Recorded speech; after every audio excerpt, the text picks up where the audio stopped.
Hola a los que ya están conectados, ¿cómo están? Buenos días. Muy Hola, buenos buenos días, días. profesor. ¿Me escucho ¿Cómo está bien? usted? Sí, se escucha súper bien. Qué bueno, ya. Bueno, ya que todavía nos quedan como 3 minutos, les puedo preguntar algunas cosas a los que están conectados. Seungjin, tú, em, que estudias Derecho, pero tú has vivido antes fuera de Chile o siempre has estado en Chile. Cuando era bebé nomás. ¿Ah? Cuando era bebé. Ah, ya. Te Y decía que entonces, desde ¿has estado kinder. en Chile toda la vida? Desde pre-kinder. Desde pre-kinder. Ya. ¿Y de dónde vienes tú? De Corea. Originalmente de Corea. Sí. Qué bien. Y entonces ahora ya eres chileno enteramente porque vas a ser abogado chileno. No tengo ciudadanía. Con eso basta por el momento, con la ciudadanía. Me tengo la Ya, residencia definitiva. ya, ya. Qué bien, qué bien. Me imagino que... ¿Y tu papá es de Corea? ¿Tu mamá Son también? todos coreanos. Toda mi familia es coreano. Ah, pero qué bien. Yo entiendo que hay una comunidad grande coreana ahora en Chile. Sí, en el barrio donde vivo. Son Ya. puros coreanos, aunque no me junto mucho con ellos. Como yo crecí en Valparaíso, no conozco a nadie de acá. Oye, pero qué bien. Bueno, espero que este país los haya acogido más o menos bien. Sí. Bien. Bien, pues, así es que, ¿quién más tenemos acá? Ya se están uniendo, ya tengo como 9 y ya van a llegar. Hoy día vamos a terminar un poquito antes, ¿ya? Que mi vida es un poco agotadora, porque paso de una cosa en otra, con muchas reuniones y muchas responsabilidades. Entonces, hoy día vamos a terminar 10 minutos antes la clase, ¿ya? Porque terminando tengo que correr a otra cosa. Em, Bien, un minuto más para que se reúnan. Bien. Oye, ¿y ustedes han podido hacer amigos? Ya que tuvieron un primer año totalmente Zoom. ¿Hacen reuniones con su curso por Zoom?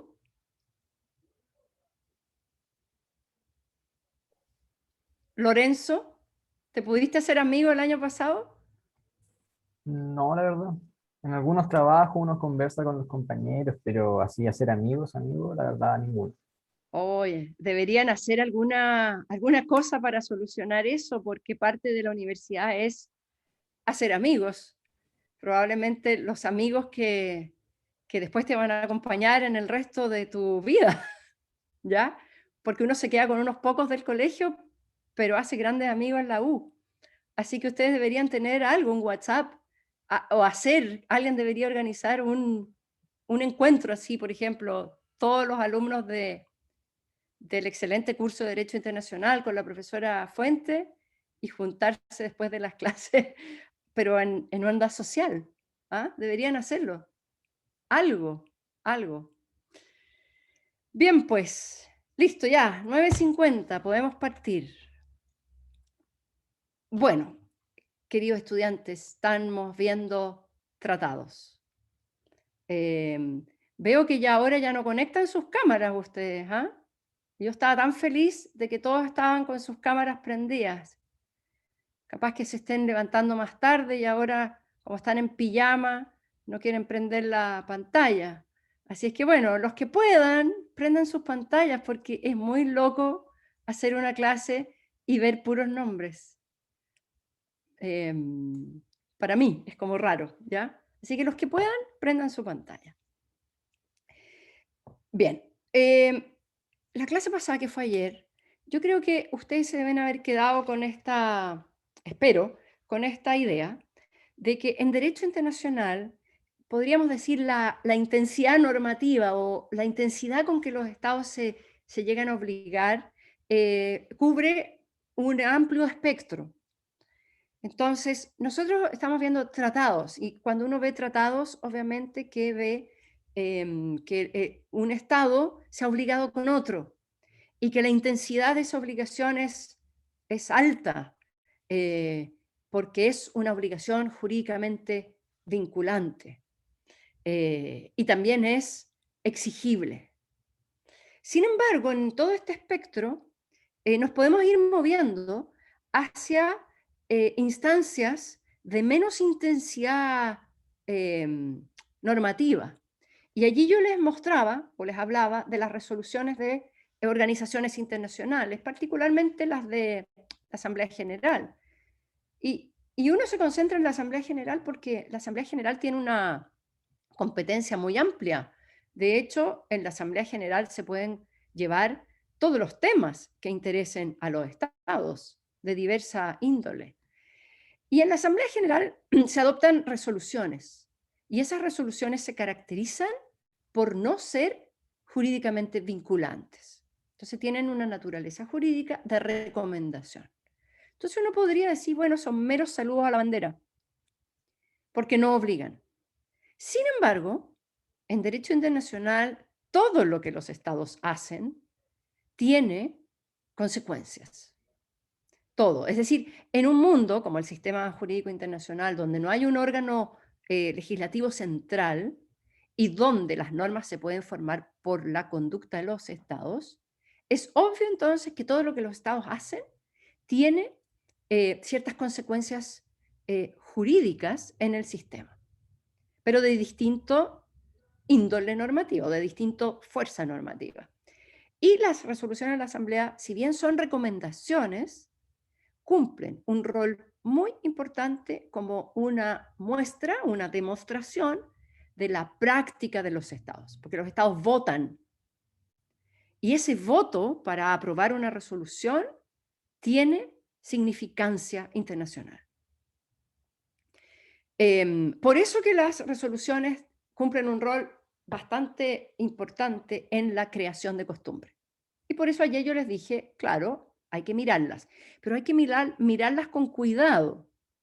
Hay que mirar el número que vota, hay que mirar también la representatividad de esa resolución. Y también hay que mirar otra cosa muy importante y que tiene que ver con la opinio iuris, hay que mirar la intención con la que votan. Es probable que muchos estados voten por una resolución porque quieren que lo que está plasmado en esa resolución se convierta en derecho. Pero ¿qué pasa si yo lograra probar que los estados han votado una resolución no queriendo que eso se transforme en derecho y que solamente la han votado a favor por razones políticas? Si yo como abogado logro probar eso, quiere decir que le he quitado ese potencial normativo que podría tener una resolución. ¿Ya? Bien, entonces nos vamos a mover desde instancias de mucha fuerza normativa, entonces ahí vamos a poner a los tratados. Los tratados son la instancia más evidente de obligación de los estados, entre ellos y obligaciones jurídicamente vinculantes y exigibles. Y nos vamos a mover en ese espectro hasta instancias de débil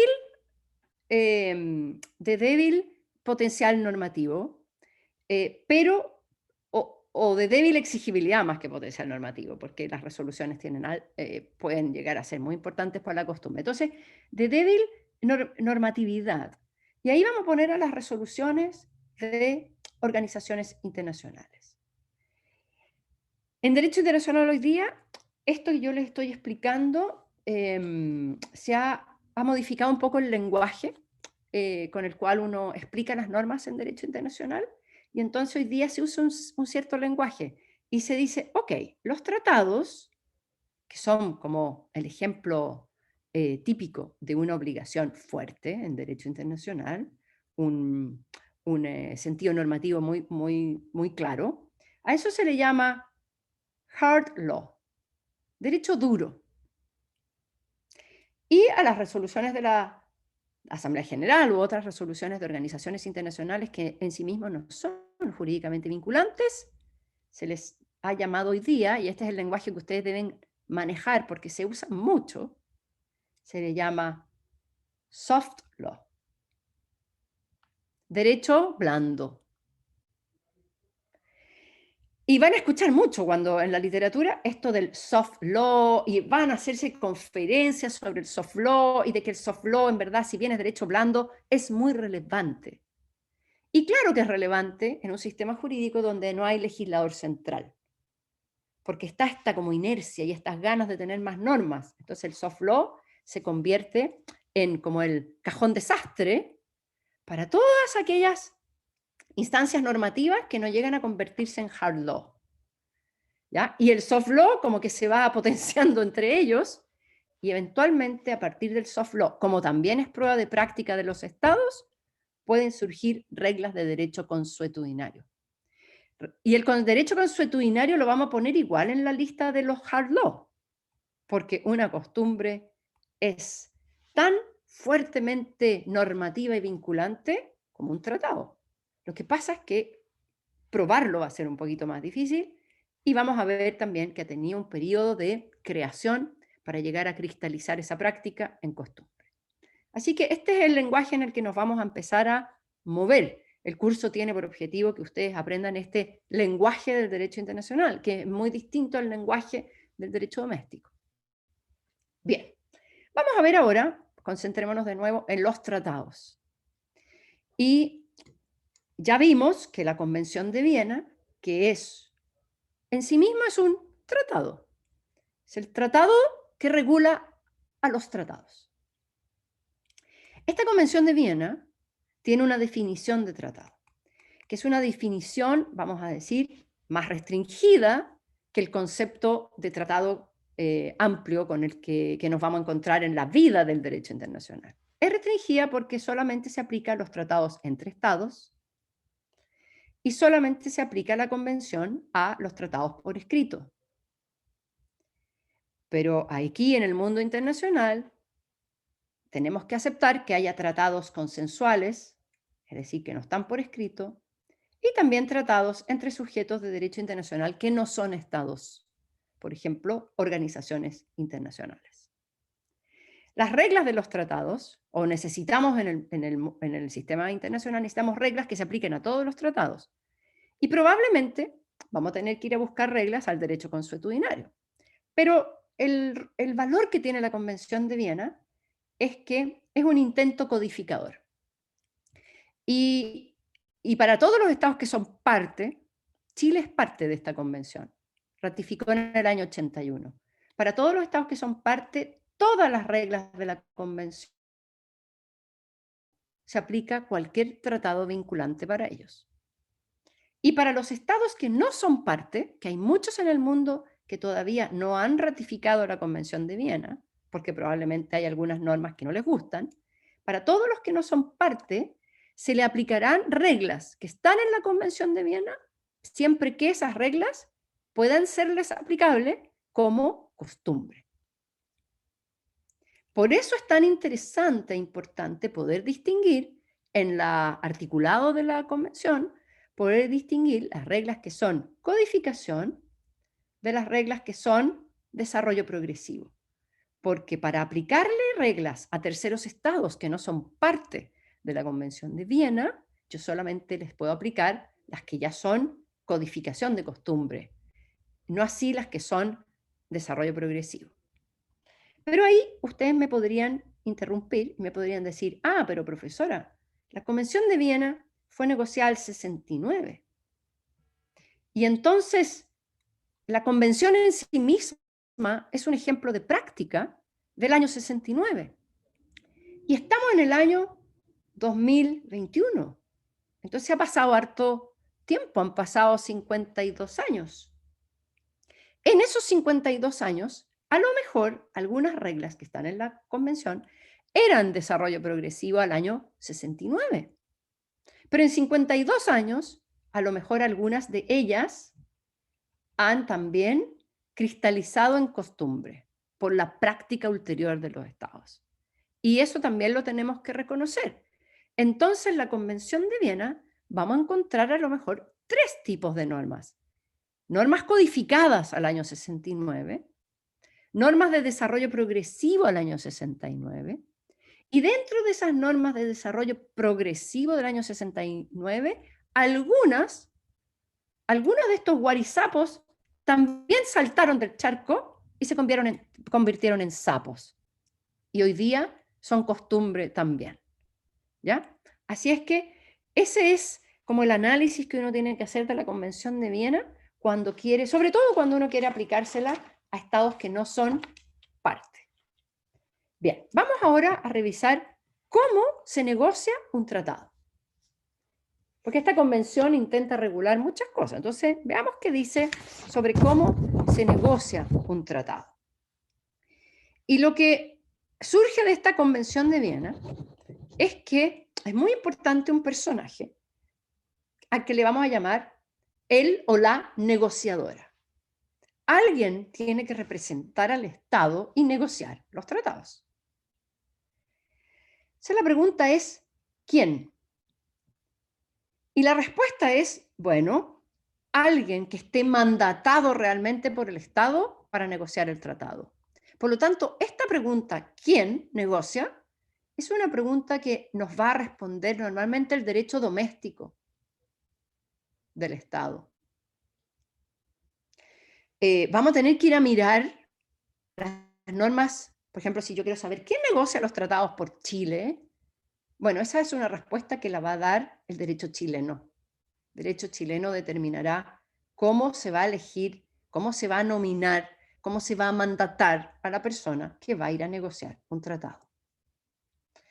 Y esa persona que va a representar a un Estado, nosotros vamos a decir que si cuenta con esos poderes, entonces, para el derecho internacional, tiene lo que se llama plenos poderes.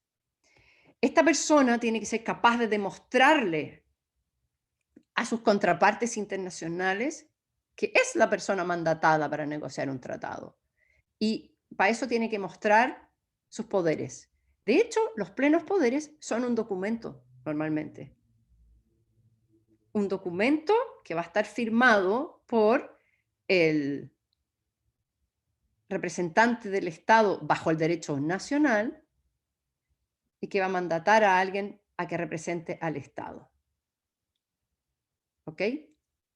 Por ejemplo, en mi caso, yo represento al Estado ante la Corte Internacional de Justicia en el caso Xilala. ¿Cómo la Corte sabe que yo represento al Estado de Chile en el caso Xilala? Bueno, se le manda un documento a la Corte firmado, en este caso, por el ministro de Relaciones Exteriores y dice, Jimena Fuentes ha sido nominada como agente de Chile en el caso Xilala.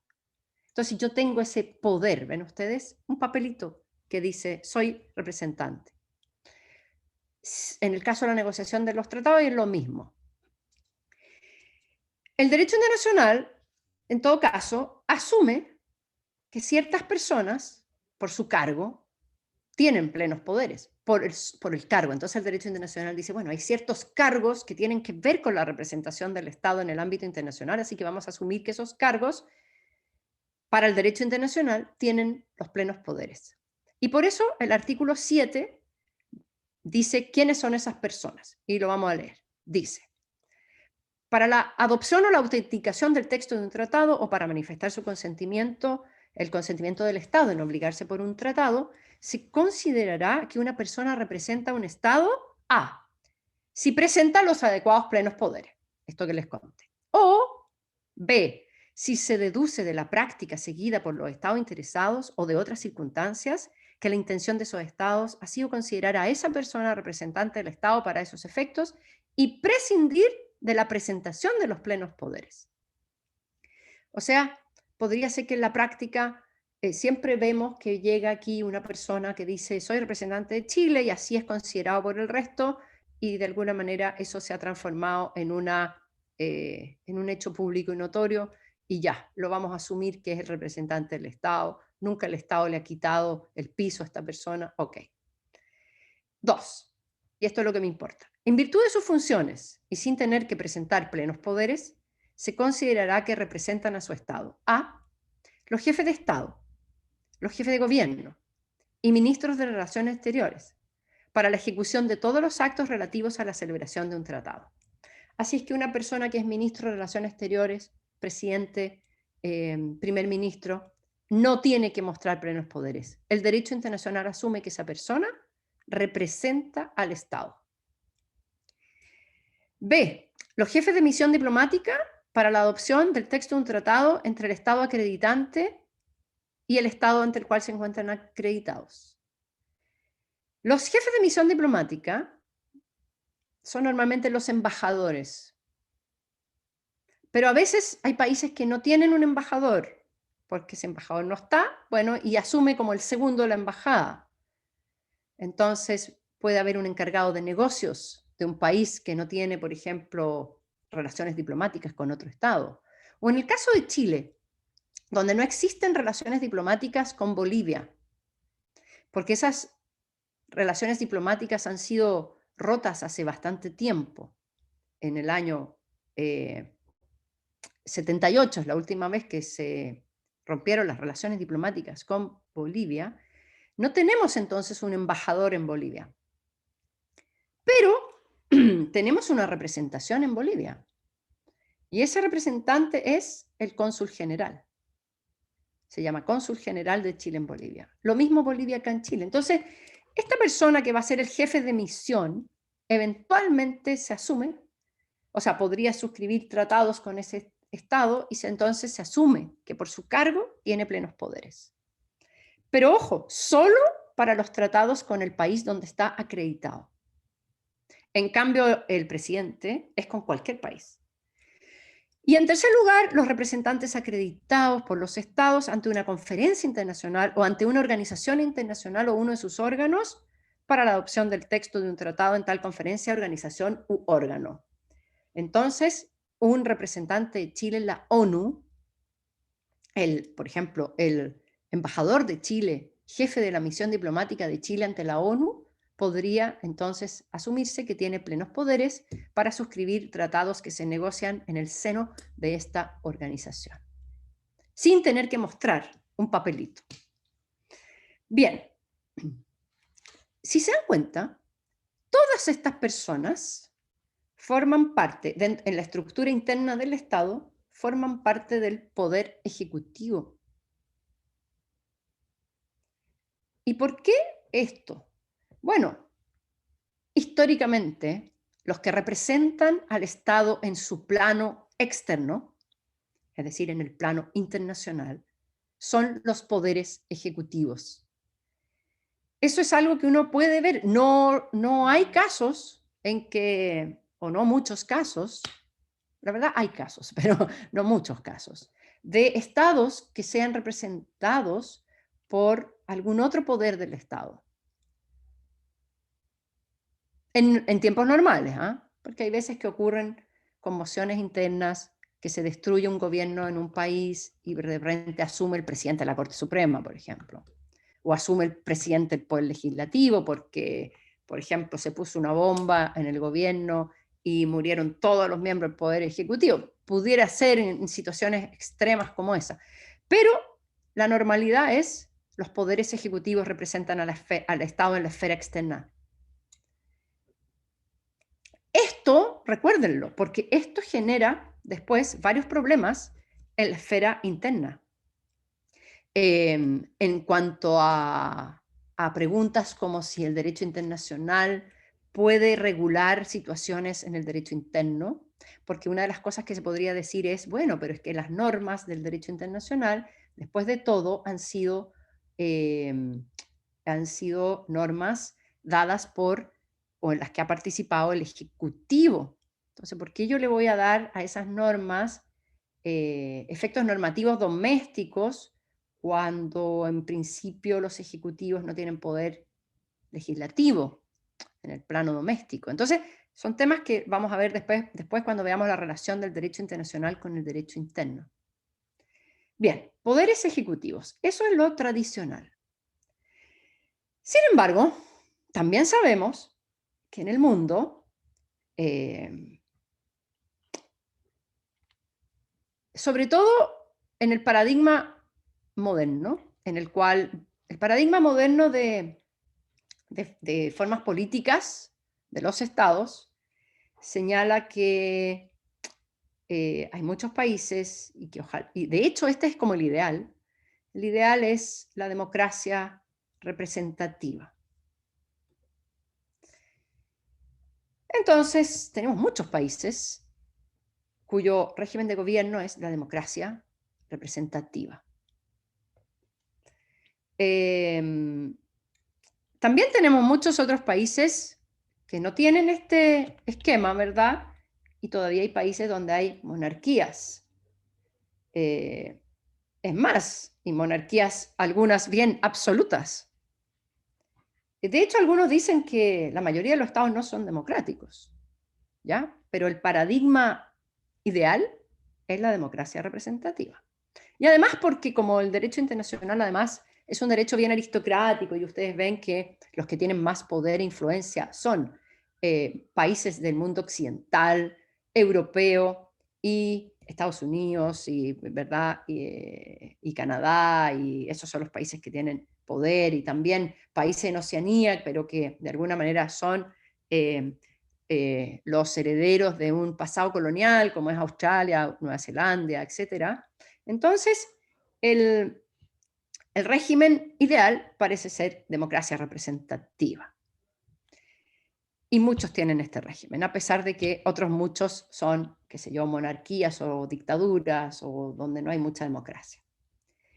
Pero para las democracias representativas es importante reconocer o que el derecho internacional se haga cargo de que, si bien va a ser el Ejecutivo el que va a representar al Estado en la esfera internacional, algún rol se le tiene que otorgar a los poderes legislativos.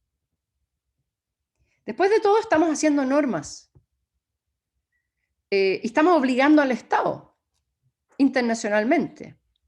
Entonces, algunos dicen, ¿cómo es posible o no es aceptable que el Ejecutivo obligue al Estado, cree normas en el derecho internacional sin la participación del legislativo? Entonces, muchas constituciones tienen una regulación que tiene que ver con los poderes para suscribir tratados, en los que, si bien el Ejecutivo manifiesta el consentimiento y negocia los tratados, se da también un rol para el legislativo.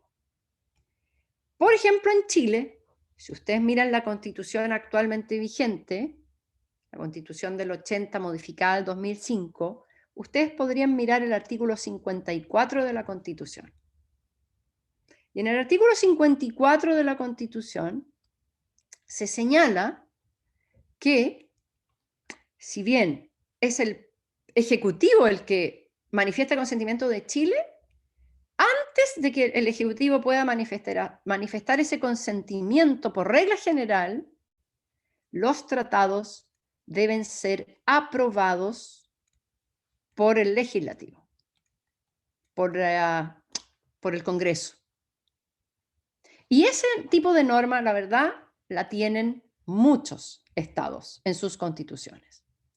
Josefa, tienes una pregunta. Hola, profesora, buenos días. Hola, Josefa. Entonces, ¿se podría decir que este artículo se creó como manera de responder a esta crítica, o como ya arreglemos este asunto y aclaremos las cosas, o de antemano se hace?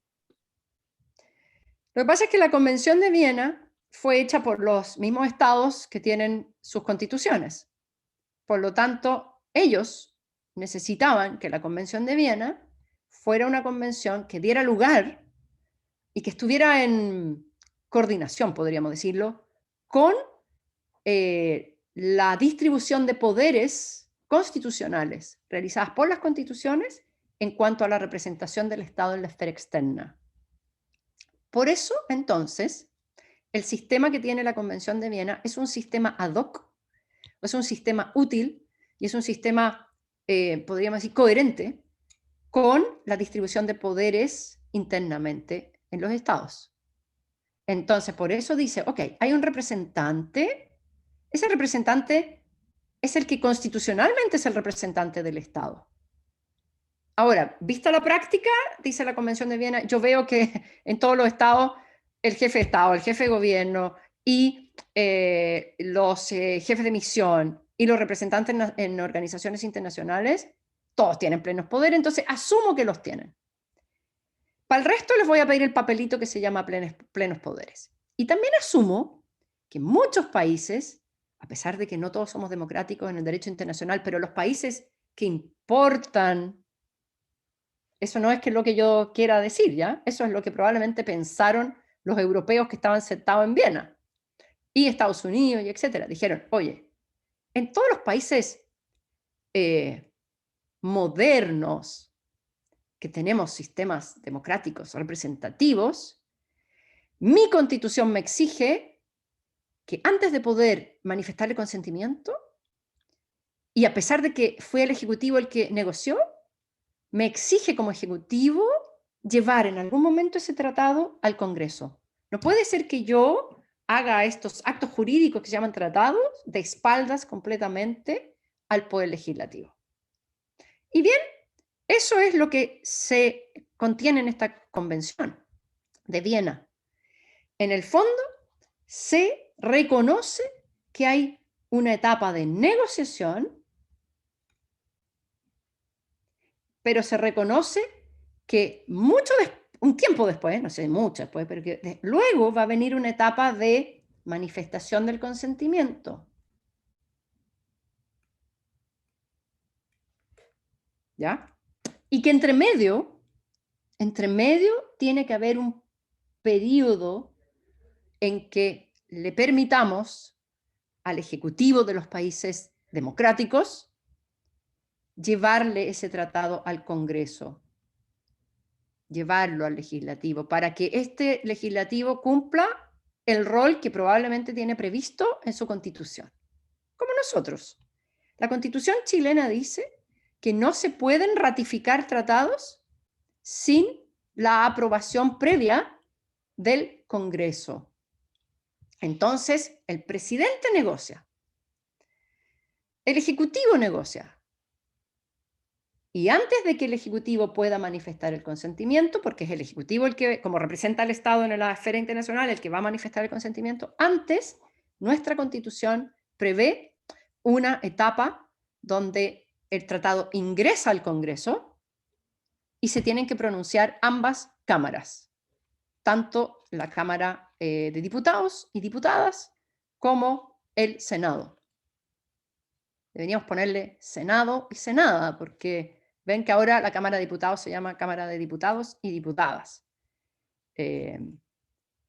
Bien, nadie usa en todo caso el Cámara de Diputados y Diputadas. Todo el mundo le sigue llamando Cámara de Diputados. Bien, eso es. Y eso es lo que esta Convención de Viena acepta. ¿Ok? Bien, vamos entonces a ver las etapas de un tratado en el ámbito internacional. Ya sabemos que entre medio le vamos a poner, a este sándwich le vamos a poner ahí un ingrediente que va a ser, que se va a ir un ratito al Congreso del respectivo país. Pero por ahora yo ahora me quiero quedar en las etapas internacionales. Bien, el texto de un tratado se va a negociar por estas personas que tienen plenos poderes, que van a ser del Ejecutivo normalmente.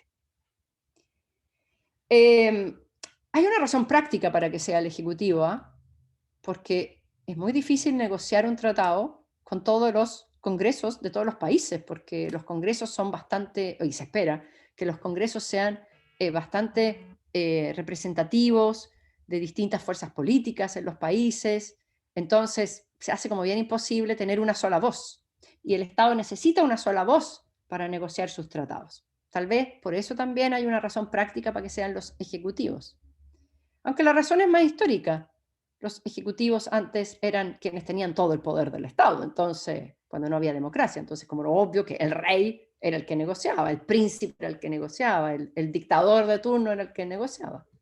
Bien, en nuestro país, así como en otros, el presidente o jefe de Estado o el jefe de gobierno tienen mucho trabajo interno. Entonces, normalmente, dentro de la organización moderna del Estado se prevé que hay una asesoría para el tema internacional. Y eso se llama en nuestro país el Ministerio de Relaciones Exteriores. Y los ministerios de Relaciones Exteriores pueden ser más o menos profesionales. El nuestro intenta ser un ministerio de Relaciones Exteriores profesional, hay una carrera diplomática, o sea, las personas que representan al Estado afuera, en el mundo del derecho internacional, en la política internacional, siguen lo que se llama una carrera diplomática. Nuestro país cuenta con una academia diplomática, donde se le enseña a las personas que quieren ser diplomáticos de carrera. Entonces se hace esta distinción, diplomático de carrera, pero también hay diplomáticos políticos, podríamos decir, porque siempre el Ejecutivo se reserva este derecho de nombrar representante del Estado a quien quiera. Entonces ustedes ven, hay muchos embajadores que no son de la carrera diplomática, sino que son políticos, ¿ya? Esos entran designados por el Ejecutivo como diplomáticos políticos. Y estos son los que conducen la relación internacional, las relaciones internacionales de Chile, además también de personal profesional y administrativo que no son diplomáticos. Ese es el Ministerio de Relaciones Exteriores. Ellos negocian con otros países. Hay veces que estas negociaciones son bilaterales, por ejemplo, podríamos negociar un tratado con Argentina y nos juntamos con Argentina, una vez en Buenos Aires, otra vez en Santiago, se discute el texto del tratado, etc. Pero hay circunstancias, sobre todo cuando se trata de tratados que tienen una gran vocación multilateral, en que los tratados se negocian en grandes conferencias internacionales. En la Convención de Viena, por ejemplo, se negoció en una gran conferencia internacional, la Conferencia de Viena, a la cual fueron más de 100 estados. La Convención de Naciones Unidas sobre el Derecho del Mar, que es como la constitución de los mares en el derecho internacional, se negoció en una conferencia que se llamó la Conferencia de Montego Bay, porque esa conferencia se llevó a cabo en Jamaica, y duró esa conferencia 11 años. La conferencia de la Convención de Viena duró 2 años nomás, pero es que eran temas más acotados. La de los mares pretendía ser la constitución de todos los mares, entonces duró mucho. ¿Qué significa que una conferencia dure 11 años? No significa que están todos los representantes de los estados reunidos ahí 11 años, ¿ya? Sino que quiere decir que se realizan reuniones durante 11 años. 2 semanas, después 3 semanas, un mes entero negociando. Bien. Sobre todo cuando las conferencias son amplias, como estas grandes conferencias internacionales de tratados que tienen una vocación universal, es importante, porque imagínense, 11 años negociando un texto, les estoy segura que al final alguien dice, oye, ¿cuál es el último texto que estamos cuál es la última cosa que aprobamos? Entonces, es necesario ordenar eso, y por eso que en Derecho Internacional se reconoce una etapa que se llama autenticación del texto. Es importante que haya un momento formal en que los estados dicen, este es el texto final que negociamos. En los bilaterales es muy fácil porque yo te paso una copia, tú me pasáis la copia llena de rayas, después hacemos un borrador en limpio, después lo leemos, decimos, ¿ese es el texto? Sí, ese es el texto, ya. Pero en las grandes conferencias es muy importante esta etapa de autenticar el texto, es decir, decidir que ese es el texto final negociado. Bien, ¿y cómo se hace esa autenticación? Bueno, normalmente por la firma. Pero todavía, ven ustedes, todavía falta la etapa de llevar este tratado en cada uno de los sistemas jurídicos de los estados que están negociando, llevarlo a la instancia legislativa si es que la Constitución respectiva prevé esa etapa. Entonces, después que se autentica el texto, viene la etapa final de manifestación del consentimiento.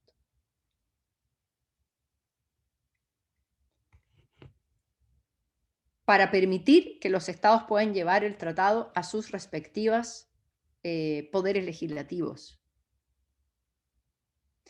Los que lo necesiten. Los que no tienen eso, bueno, está bien, no irán. Pero los que tienen esa etapa, como nosotros, necesitamos un espacio para poder llevarlos. Así que esas son las 3 etapas. Negociación, autenticación del texto, manifestación del consentimiento. Y ustedes lean cómo se hacen. La verdad es que estas cosas, cómo se exterioriza la voluntad de los estados en cada una de estas etapas, bueno, se hará como lo quieran los estados, pero en la Convención de Viena trae algunas reglas por default. Por ejemplo, dice, perfecto, la autenticación del texto. Artículo 10. La autenticación de un texto dice, antes, leamos el 9, adopción del texto. Dice, la adopción del texto de un tratado se efectuará por consentimiento de todos los estados participantes en su elaboración, salvo lo dispuesto en el párrafo 2. El 2 dice, la adopción del texto de un tratado en una conferencia internacional se efectuará por mayoría de 2/3 de los estados presentes y votantes, a menos que esos estados decidan por igual mayoría aplicar una regla diferente. Entonces, básicamente dice, mire, para aprobar el texto, para tener el texto definitivo, bueno, obviamente que si somos 2 estados, tenemos que los 2 dar el consentimiento de que ese es el tratado que negociamos. Si somos 3, 4, 5, 6, 7, también, somos poquitos. Si somos 100, estamos en una conferencia internacional, la Convención de Viena dice 2/3. Bueno, pero esa es la regla que dice la Convención de Viena. Porque los estados al principio de la conferencia podrían decir, oye, decidamos la regla por la cual vamos a negociar nuestro tratado, y podrían decir, no, queremos 3/5, no nos gustan los 2/3, queremos 5/7, queremos unanimidad. Ellos podrían decidir lo que quisieran.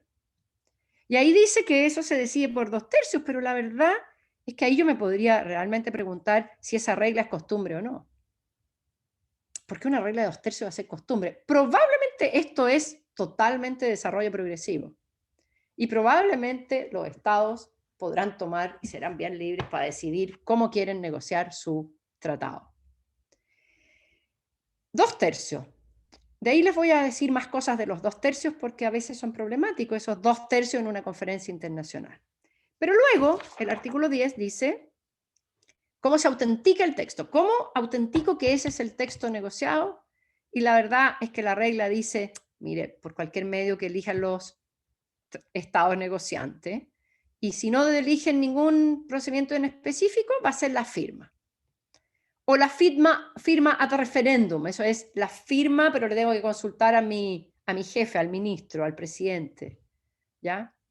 Por la manera que quieran, pero normalmente es la firma. Entonces, cuando ustedes miren y busquen tratados en la página web o qué sé yo, por ejemplo, ustedes pueden, por ejemplo, la Convención de Viena que yo les entregué, esa está en un sitio de las Naciones Unidas que tiene todos los tratados que están registrados en Naciones Unidas, que se llama, antes eran unos libritos que se llamaban United Nations Treaty Series. Hoy día es una plataforma digital.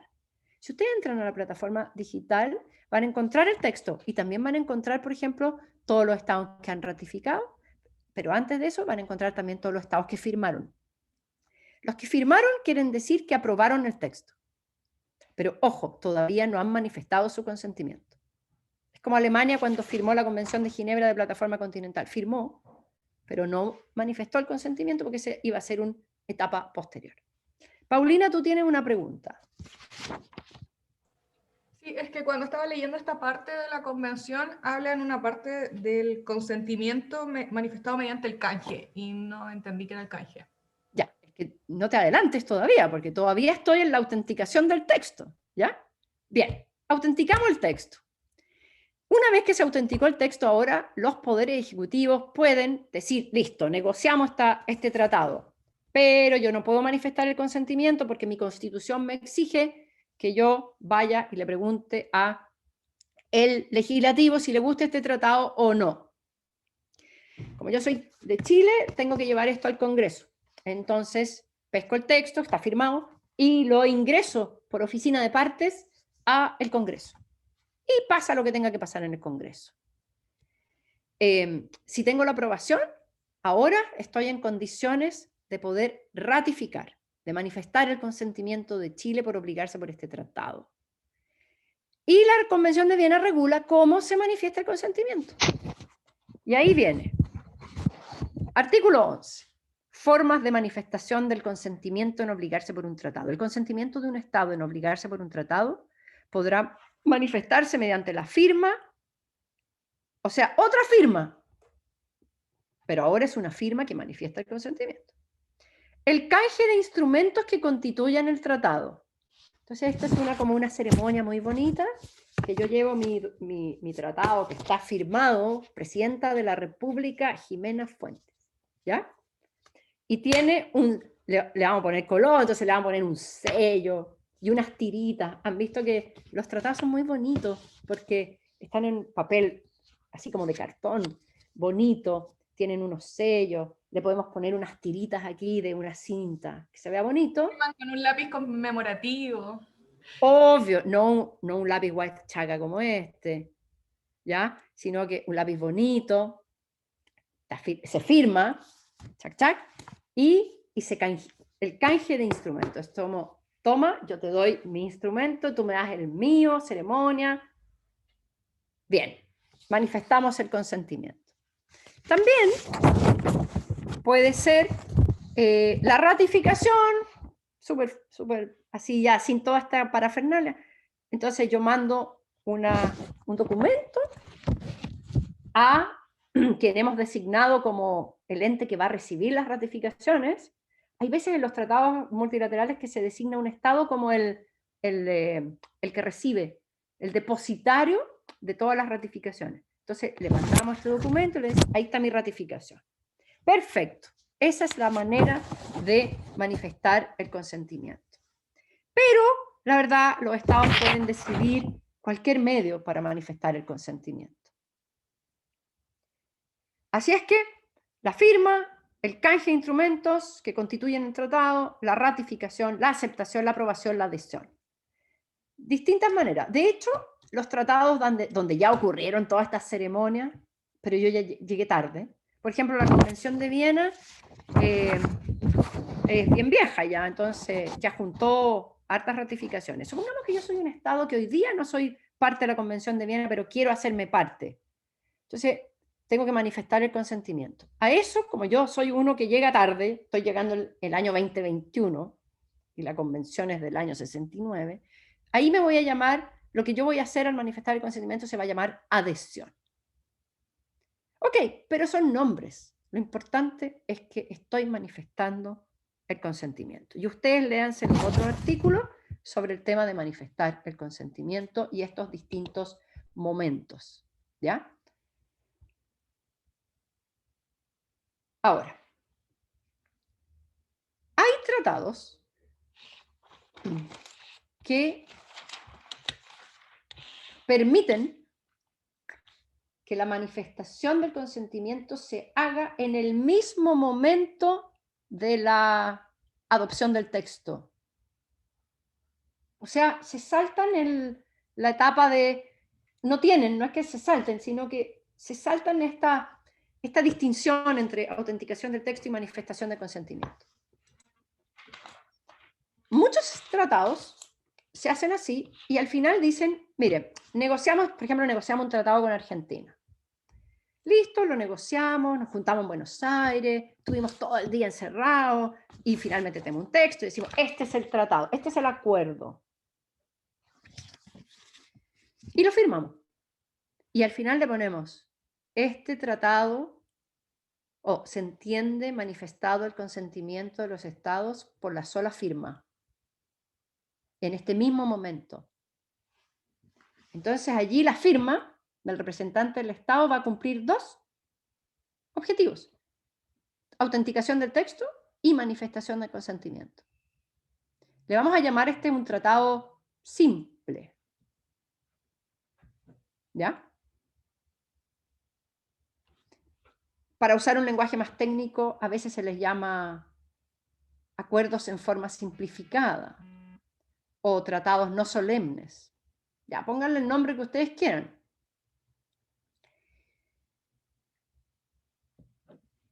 ¿Qué importancia tiene esto? Más que qué importancia, ¿qué pregunta surge a partir de esto? La pregunta que surge es, ¿qué pasó con la constitución de ese país? ¿Se la saltaron? Porque no que era que las constituciones exigían que los tratados antes fueran al legislativo. Bueno, el representante del Estado tendrá que ver que esto se podrá hacer en el plano internacional siempre que su Constitución se lo permita. ¿Existirán en la Constitución tratados que se puede manifestar el consentimiento del Estado sin la autorización previa del Congreso?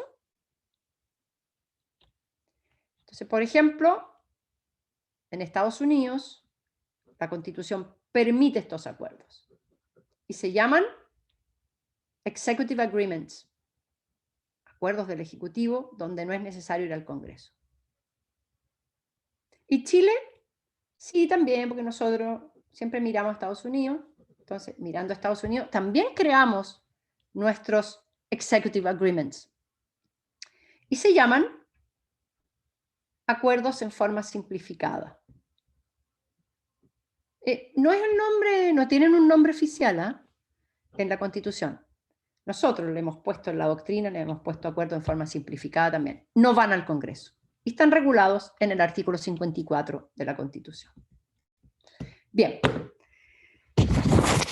Gabriel, pregunta. Sí, respecto de la ratificación, me surgió una duda, porque Ya. me acuerdo de cuando estaba en discusión el acuerdo de Escazú, se decía que necesitaban, creo que 10 estados mínimos que lo ratificaran para que el tratado surgiera efecto. Entonces, quiero preguntar si es que ese número es como que depende de cada tratado o también está regulado en la Convención de Viena. Claro, el número depende de cada tratado, ¿ya? Si son 2, se necesita que los 2 lo ratifiquen, obviamente. Si somos 7, ese número restringido también va a ser probablemente que sean los 7 los que ratifiquen, ¿ya? Pero en los tratados que son, que tienen un alto número, normalmente el tratado mismo va a determinar un número necesario de estados que ratifiquen para entrar en vigor. Entonces, eso lo vamos a ver cuando veamos entrada en vigor. Pero básicamente los estados son libres para poner cualquier número que quieran, que estimen que es el conveniente. Por ejemplo, la propia Convención de Viena, atrás, si ustedes leen los últimos artículos, el artículo 84 de la Convención dice, entrada en vigor. La presente Convención entrará en vigor el 30º día a partir de la fecha en que haya sido depositado el 35º instrumento de ratificación. O sea, la Convención de Viena requería 35 estados que ratificaran para entrar en vigor. La Convención de Escazú, no me acuerdo, el acuerdo de Escazú no me acuerdo, pero tú dices que eran 10. Supongamos que la Convención hubiera dicho se necesitan 10 estados para entrar en vigor. La Convención de Naciones Unidas sobre el Derecho del Mar requería como 60 y tantos, creo, entre 60 y 70 estados que ratificaran la Convención. ¿Ya? Eso lo va a decir cada estado y va a tener que ver con esta etapa de ya entrar en vigor. Ok. Bien. Vamos a quedar aquí porque yo tengo que correr a otro lugar, así es que bien por ustedes, van a tener 10 minutitos que van a poder seguir leyendo la Convención de Viena por su cuenta, pero sobre todo lean los artículos sobre reservas, ¿ya? Y para terminar, lean el artículo 2, párrafo 1, letra B. No, perdón, letra D, que dice, ¿qué se entiende por reserva? Trae un concepto. Entonces, cuando los estados ratifican, en los tratados multilaterales, podrían los estados decir, ok, manifiesto mi consentimiento, pero, hay una cláusula a la cual no me quiero obligar. Eso se va a llamar reserva. O el estado va a decir, sí, ratifico, pero ¿sabes qué? En la cláusula 20, donde dice amarillo, yo no me quiero obligar a amarillo, yo me quiero obligar a rosado. Entonces, me obligo, pero cambio la palabrita amarillo por rosado. Eso se permite, parece, en derecho internacional, en los tratados multilaterales. Es una flexibilidad, no todos lo tienen, pero algunos, porque promueve la mayor participación en los tratados. ¿Ya?